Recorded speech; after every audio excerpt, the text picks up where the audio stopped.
Ini sebenarnya uang banyak, merah-merah juga, tapi dikarenakan ini untuk nyogok saya, untuk tidak mensukseskan, mendoakan dan mengikhtiari Pak Anies Baswedan, sehingga ini saya colong saya colong untuk saya videokan biar nanti tak kasih tahu sama teman-teman. Jadi pilkada itu emang ya begini, ini ya bisa merusak iman bagi mereka yang tidak kuat untuk disogok dengan uang ini.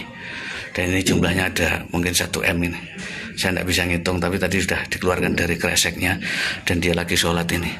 Alhamdulillah, mudah-mudahan mohon doa restunya kepada teman-teman. Semoga saya kuat, keluarga saya kuat.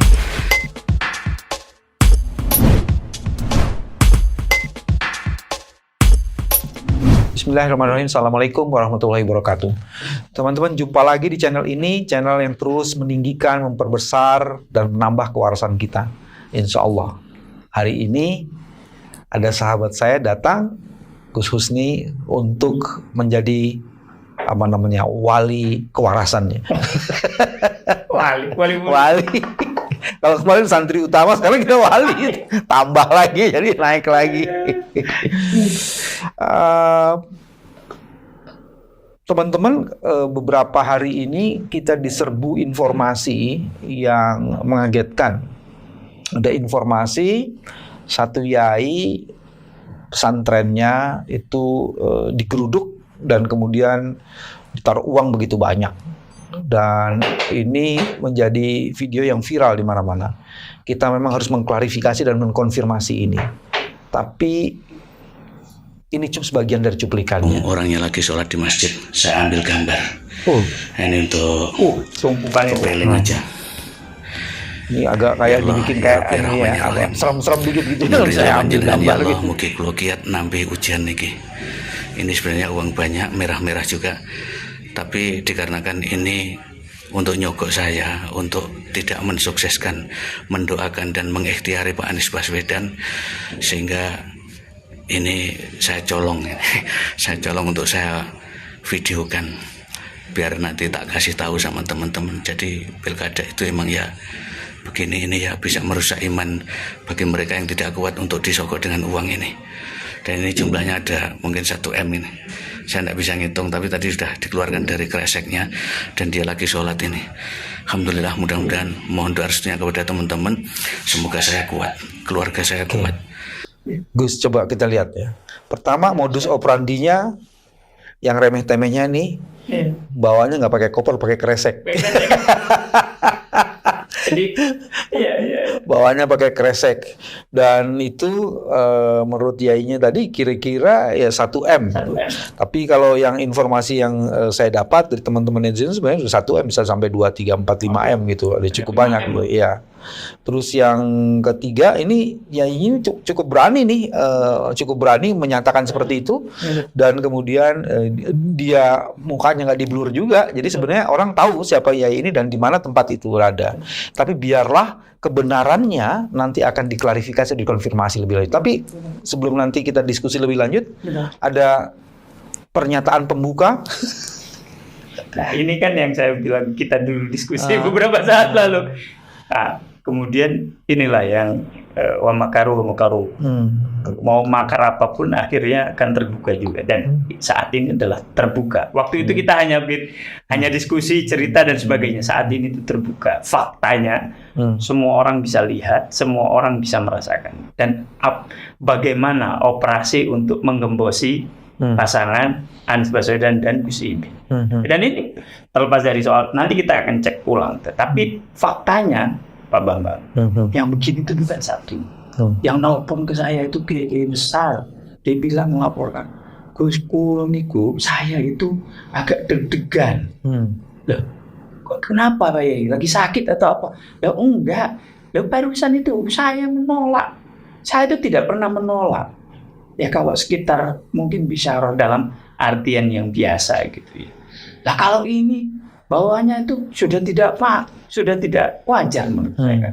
Nah ini kan sudah menghina akal sehat para kiai. Tidak wajar maksudnya banyak sekali. Banyak sekali itu kan. Itu bisa jadi karena beliau dalam konteks tertentu kecil aja tuh. Kecil gitu. Tapi kiai besar. Saya tentu tidak bisa menyebutkan beliau karena faktor keamanan. Tapi beliau bilang saya tuh merasa tersinggung katanya. Tetapi, nah mereka itu ada yang akhirnya karena tahu operasi begini. Kalau Pak Bambang sekarang soan-soan, itu bisa jadi mereka tuh nggak ada di pesantren. Kenapa nggak ada? Itu tuh menghindar sebenarnya. Itu menghindari hal-hal begini. Atau kalaupun mereka ada, ya diterima seadanya, sebagaimana biasa. Tapi habis itu bisa ini makin gencar nggak sih? Intentionnya tuh makin gencar. Sebarannya juga makin luas. Ketika ya saya dengar ketika video kita yang itu viral, agak ngerem sedikit, agak ngerem. Nah, saya duga ngeremnya itu selanjutnya. Ternyata di sisi lain, ini kan ada fakta yang kemudian bikin mereka tuh gerak, yaitu faktor elektabilitas Pak Anies dan Gus Imin ini kan meningkat. Jadi mereka khawatir betul kalau peningkatan itu terjadi secara tajam, dan ini diakui oleh berbagai lembaga survei, sekarang kan udah masuk ke angka 3 Pak Anies, bukan lagi posisi buncit. Dan makanya kalau Pak Bambang lihat di berbagai lembaga survei, ada nggak belakangan yang mengumumkan ya sedikit lah. Tapi poinnya adalah ini terjadi peningkatan yang signifikan. Bagaimana caranya mereka sudah panik, mereka melakukan ini lagi. Oke, saya mau memberi konteks nih. Ya. Bu Sustri tadi bilang ngomong mengerem, kata kuncinya di M kan. Nah, Ya, mari saya makin saya kasih konteks M. Dulu diduga dilakukan oleh Gus M. Tapi saya juga mendapat informasi dari berbagai masyarakat. Sekarang bukan hanya Gus M, ada juga pengurus partai yang namanya M. Ya banyak. Terus intensitasnya makin meningkat M lagi. Kenapa meningkat? Intensitasnya meningkat karena surveinya Amin M belakangnya itu meningkat. Ya, jadi meningkat dengan peningkatan hasil survei. Betul. Ya, terus kemudian itu yang diserbunya jauh lebih meningkat lagi. Betul. Dan mereka itu identifikasinya. Ini identifikasi yang saya temukan di lapangan. Itu pertama, apakah kiai-kiai itu terafiliasi kepada PKB atau tidak? Ada 4 kategori. Kalau terafiliasi PKB, maka apakah beliau PKB-nya Gus Imin atau PKB Gus Dur? Mereka mengidentifikasi. Kalau kira-kira Gus Dur, ya sedikit juga cukup gitu ya. Tapi kalau PKB Amin, Pak Gus Muhaimin berarti lumayan besar. Dengan harapan ngerem. Mereka nggak perlu untuk ikut kampanye, ngerem aja cukup. Karena apa? Cukup aja segitu angkanya gitu. Nah, kalau yang non PKB, wah itu udah jelas. Bahkan ada kabar bahwa nanti itu bukan jumlah begini, Pak. Maunya apa? Maunya berapa? Sudah unlimited itu kalau begitu. Dan mengerikan sekali. Mengerikan. Artinya mau bagaimana negara kita kalau semuanya dilakukan secara transaksional begini? Yes. Nah ini yang menarik ini. Kita harus rumusin musuh bersamanya nih. Nah iya. Bagian pertama, uang menjadi alat tukar dan transaksi terhadap daulat rakyat dan terhadap proses election itu. Jadi sekarang alat tukarnya uang. Apakah kita mau dihina dan didinakan oleh politik uang itu? Ya tadi mengatakan no. Nggak mau. Nah satu itu. Jadi uang yang jadi sekarang uang yang jadi raja dan menentukan, atau uang yang dijadikan instrumen untuk memaksakan satu kepentingan tertentu yang ingin memenangkan. Nah satu itu. Terus kedua, kalau ini dicek, ini uangnya siapa? Nah, pertanyaan itu kan, uangnya siapa ini? Apa bener nih uangnya partai aja? Ya kan? Kayak kalau gitu kayaknya agak nggak mungkin. Nah, yang paling mungkin adalah uang ini adalah uang dari kekuatan oligarki yang bersekutu dengan partai-partai tertentu. Nah, ini masuknya di situ. Kalau kemudian oligarki bersekutu, berarti musuh bersamanya itu adalah para oligark itu yang bersekutu dengan orang-orang pengurus-pengurus partai tertentu yang ingin memaksakan kemenangannya secara tidak fair ya. Tidak wajar. Dan ini mestinya menjadi kesadaran bersama Pak Bambang. Karena sekarang ini kita itu umat ya, di paling bawah di paling akar rumput itu selalu diadu dengan narasi-narasi yang juga dibuat oleh oligarki itu. Lah, Pak Bambang, kita lihatlah, ada istilah begini. Kita itu kalau ada di lampu merah, terus kita itu melemparkan batu ke atas, yang terkena itu siapa? Itu pasti Muslim. Karena apa? Yang mereka rata-rata pakai motor. Artinya apa? Mereka itu selalu terpinggirkan. Lah, kita itu umat Islam yang dilihat berapa sih jumlah umat Muslim yang kemudian menjadi pengusaha besar? Itu sedikit. Nah, makanya isu soal ini sebenarnya bukan soal apanya, tapi soal kita itu sudah masuk, tapi kemudian diadu terus. Diadu domba oleh isu soal yang furu'iyah, padahal ada hal penting yang harus kita menjadi musuh bersama, yaitu soal oligarki. Nah, kalau begitu sekarang modus operandinya, kalau tadi kekuatannya kekuatan modal oligarki itu, sekarang modusnya adalah memecah belah umat. Karena soliditas pertemuan antara PKS dan PKB atau antara Islam kebangsaan dengan Islam modernis itu ketemu jadi satu dan itu menjadi sebuah kekuatan, ini yang tidak dikehendaki. Itu sebabnya hal-hal furuhiyah itu terus diungkit-ungkit, terus di framing dan terus dijadikan permainan untuk ini. Dan ini jangan-jangan ini bagian bukan dari sekedar kekuatan oligark nih.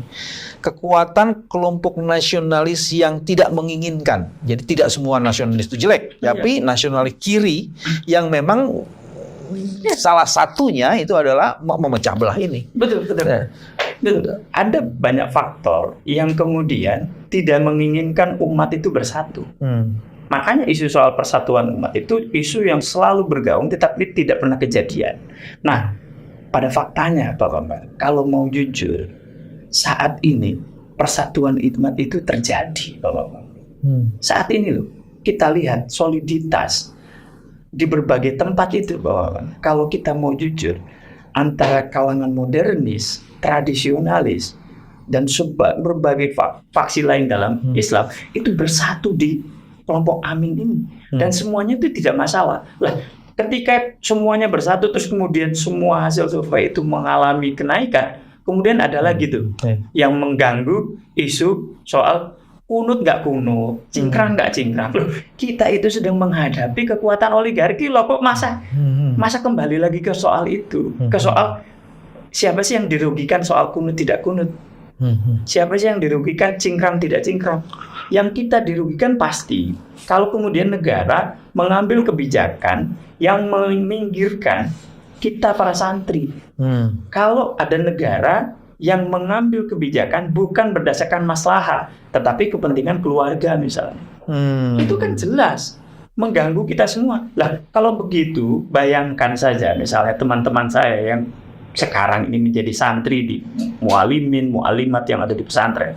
Mereka begitu pulang ke kampung dan sebagainya, mereka akan menjadi ustadz. Tidak akan terjadi peningkatan secara sosial ekonomi. Karena apa? Negara tidak berpihak, nggak ada yang mau mikirin. Nah, sekarang yang mau mikir itu namanya Pak Anies Baswedan dan Gus Imin. Sebenarnya kita bisa belajar dari sejarah. Betul. Dalam 1955 kita pernah diskusi itu. Ada dua kekuatan Islam yang bertarung. Betul. Dan yang menang bukan kekuatan Islam. Betul.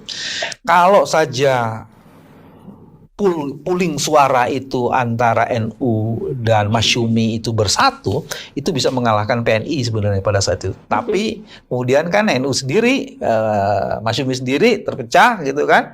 Yang kalau nggak salah PNI-nya 8 juta kan, NU-nya 6, terus Masyuminya 7 gitu ya. Jadi sebenarnya kalau itu digabung jadi pemenang tuh. Jangan-jangan kita harus bisa merujuk itu. Tapi kita tidak ingin mendikotomikan antara nasionalis dengan kelompok-kelompok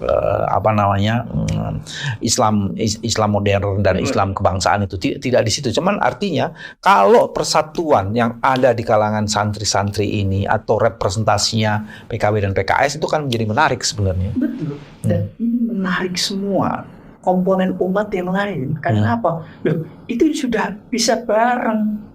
Dan dalam konteks sejarah gitu, Pak Bambang, Ini kan mazhab 4. Itu kan semua itu kan biasa saja.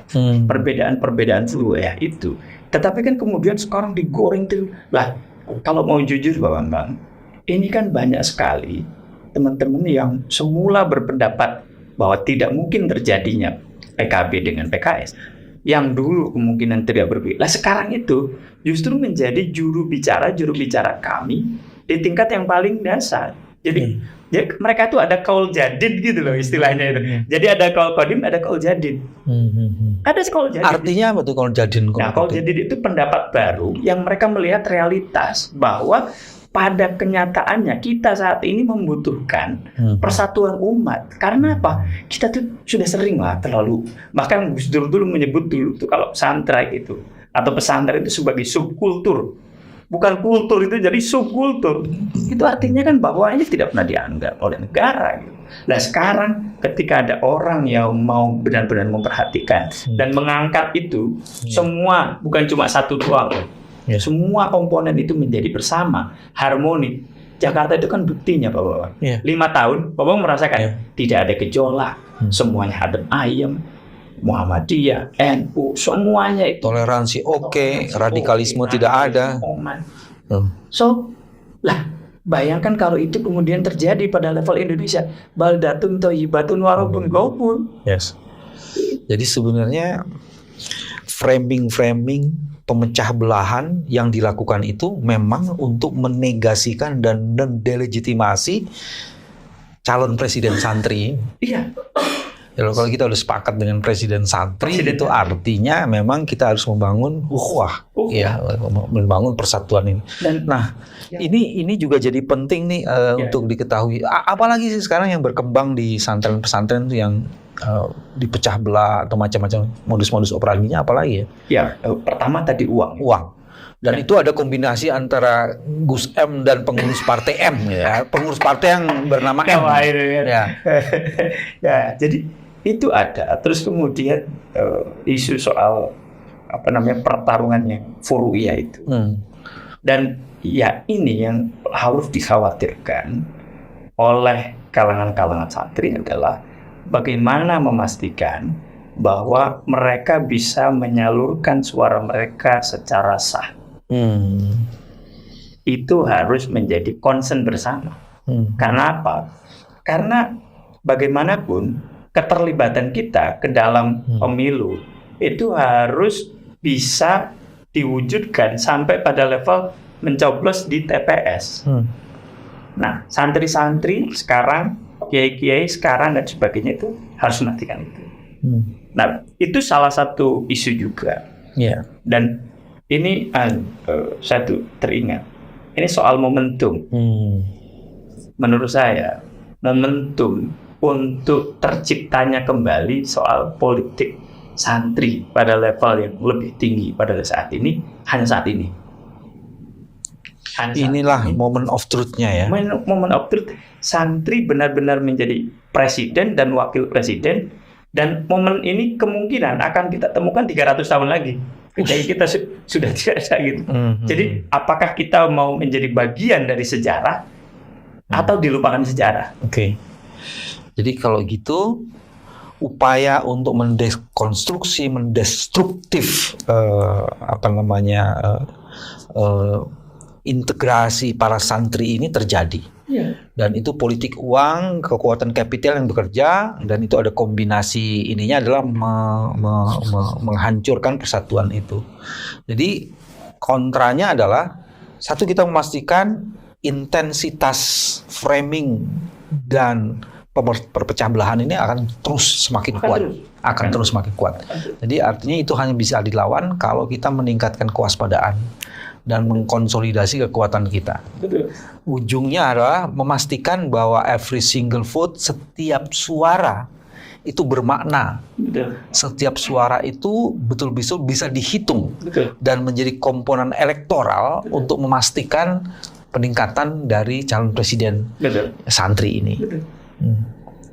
Dan itu dalam hal yang sekarang itu paling urgent untuk kita pastikan itu. Jangan sampai kemudian ada orang mengklaim gitu. Ya, itu kan salah satunya juga yang jadi penting adalah harus ada semacam apa ya, kayak ijtihad di mana para yai-yai itu kan kumpul ya, Gus ya, mestinya kan gitu kan, untuk membahas bersama kok sekarang ini ada kekuatan yang menekan begitu kuat dengan strategi penggunaan uang yang luar biasa sekali. Sama satu lagi sebenarnya, ada 3. Satu, penggunaan uang yang luar biasa. Kedua, menggunakan alat-alat kekuasaan negara. Nah, ini betul. Ya. Itu miss tadi. Ya, menggunakan alat-alat kekuasaan negara. Kekuasaan negara ini dilakukan bisa dengan cara menekan, bisa dengan cara membujuk. Bisa juga dengan cara yang menyebabkan hak suara ini menjadi hilang. Nah, ini juga terjadi nih karena konsolidasi kepala desa, konsolidasi kepala daerah yang affiliated pada kepentingan-kepentingan tertentu itu terjadi itu. Nah, terus yang kita khawatirkan sekarang udah mulai muncul tapi perlu dikonfirmasi dan klarifikasi, yaitu peran aparat. Nah, di beberapa tempat ada tudingan dan sinyalemen, loh kok aparat mulai bantuin pemasangan banner, ya kan? Walaupun itu dibantah, tapi kemudian publik terus-menerus menyatakan itu. Nah, mudah-mudahan ini tidak terjadi. Tapi kalau ini tak bisa dihentikan, maka kemudian saya ngeri sekali, aparat itu kemudian menjadi bagian yang affiliated dengan kepentingan kekuasaan untuk memaksakan kemenangan dari satu calon tertentu. Mengerikan. Iya. Mengerikan sekali. Bayangkan negara dibangun dengan kecurangan. Apa ide yang dibawa untuk memajukan negara ini? Bagaimana kepastian soal anak-anak kami, mungkin kalau bang cucu-cucu masa depan itu bisa sekolah dengan baik, bisa mendapatkan kesempatan pendidikan dengan baik, bisa mendapatkan sosial ekonomi yang baik. Kalau begini caranya, tidak jalan. Dulu ada percakapan yang juga mengatakan bahwa nanti kalau Amin menang, presidennya santri, bantuan sosial ditiadakan. Wah, itu juga mengerikan. Tapi begitu saya baca sebenarnya saya baca visi dan misi dari para calon, calon yang secara eksplisit sudah menentukan berapa secara kuantitas angka-angka yang akan dirubah, dinaikkan dan ditingkatkan. Program-program yang lebih detail, lebih jelas itu justru di kelompok Amin nih. Betul. Saya punya catatannya tuh, coba deh, leaflet deh. Coba full. Itu leaflet itu di dalam itu tuh. Nah, leafletnya aja. Nah, ini keren nih. Saya juga baru dapat ini dan saya lihat ini misalnya dari buaya sampai ini menunjukkan komprehensivitas kita itu holistik. Berpikir dan mengajukan segala sesuatu saya detil mungkin. Tawaran-tawaran kami itu bukan tawaran-tawaran kosong. Iya. Misalnya begini, adalah semua berhak sejahtera. Dan di situ ada kelompok-kelompok strategis. Dalam kelompok strategis itu tidak hanya petani, pedagang, pasar, guru, pelaku UMKM, nelayan, buruh, tapi juga ada disebut santri di situ. Jadi dengan begitu sebenarnya ini menjadi menarik. Nah, apalagi yang santri juga menjadi pedagang, menjadi guru, itu ini dilihat banget. Misalnya gini, petani, bantuan pupuk. Untuk lahan di bawah 2 hektar 6 juta. 6 juta. Perlindungan gagal panen 10 juta per hektar. Pinjaman dengan bunga rendah untuk petani juga disebutkan. Jadi detail sekali nih. Ada pedagang pasar, pinjaman hingga 10 juta dengan bunga 0% tanpa agunan. Subsidi sewa kios. Dana renovasi. Pedagang dapat akses kris dengan mudah. Jadi kepada uang digital nih. Sampai ke pelaku UMKM. Jadi dengan begitu sebenarnya kalau ada informasi bahwa bansos itu tidak diberikan, kalau nanti Amin jadi presiden, itu semuanya terbantahkan dengan program-program yang clean and clear. Betul. Bahkan ada peningkatan, penambahan dan perluasan. Jadi kuantitinya ditambah, kualitasnya ditingkatkan. dan perluasan segmen itunya juga terjadi. Dan itu terjadi kan ketika di Jakarta. Semuanya yang tadinya tidak terpikirkan kita bantu. Kan lansia tidak pernah terpikirkan. Pak Anies kan berpikir bagaimana lansia ini mendapatkan bantuan. Lansia dipikirkan. Terus kemudian bagaimana ya disabel itu juga dibantu. Bagaimana misalnya kan di satu sisi kan ketika Pak Anies sebagai gubernur harus berpikir bagaimana para karyawan itu kalau mereka tidak mendapatkan gaji yang naik, minimal pengeluaran mereka berkurang. Dengan apa? Dengan diberikan angkot gratis, terus kemudian BPJS gratis, terus kemudian sebulan sekali mereka dapat pangan murah untuk meningkatkan gizi. Jadi mereka nggak perlu lagi tuh beli 1 kilogram daging seharga 100.000 gitu ya. Mereka cuma cukup 20.000 aja udah bisa beli daging gitu. Itu kan peningkatan gizi setiap bulan dan itu terjadi. Nah, ini artinya bahwa semua program yang dirancang dan disusun oleh Amin itu begitu detail. Karena apa? Karena kami berpikir bahwa semua dilakukan secara holistik. Jangan cuma dari satu tok gitu. Satu bidang itu enggak. Semuanya termasuk misalnya soal santri. Santri itu kesejahteraannya banyak lah. Misalnya mereka itu kan kadang ketika pulang ke kampung ijazahnya kan tidak dipakai, Mahat Ali itu. Tidak bisa dipakai untuk melamar sebagai PNS gitu, menjadi penghulu. Padahal kapasitas dan kompetensi mereka itu cukup untuk menjadi penghulu. Salah satu yang penting ini, kampanye hari pertama dari kelompok 3, koalisi 3 itu memberikan susu gratis. Tapi kalau itu dibandingkan dengan program, ini programnya gini nih. Di ibu hamil dapat makan sehat gratis di posyandu. Itu untuk ibu hamil. Tapi untuk usia bayi dan balita makan sehat gratis tidak hanya di posyandu, tapi juga ada pendidikan anak usia dini yang bermutu dan biaya murah. Terus ada juga kegiatan-kegiatan seni dan olahraga. Bahkan kemudian tempat-tempat penitipan anak. Kalau udah jadi pelajar, maka seluruh orang yang belajar dipastikan kalau dia sudah masuk SD, keluarnya pasti SMA. Bukan ada yang DO di tengah jalan, ya kan? Semua pasti dapat bangku sekolah. Bahkan kemudian ada KIP plus bantuan hingga 500.000 di akhir jenjang sekolah. Masuk ke kampus pun dilindungi supaya tidak terjadi perundungan. Jadi untuk mahasiswa juga gitu. KIP kuliah plus penerima manfaat naik 2 kali lipat. Kuota LPDP naik 2 kali lipat. Voucher kursus tes bahasa asing diberikan. Terus kemudian yang penting nih untuk pesantren nih, pengakuan ijazah lulusan pesantren setara dengan sekolah umum. Itu yang memperluas rekognisi. Jadi Mahat Ali misalnya, Mahat Ali itu kan setara dengan S1 di kampus-kampus UIN atau IAIN atau STAIN. Tapi kan sekarang itu mulai ada kesadaran bahwa mereka itu juga diakui.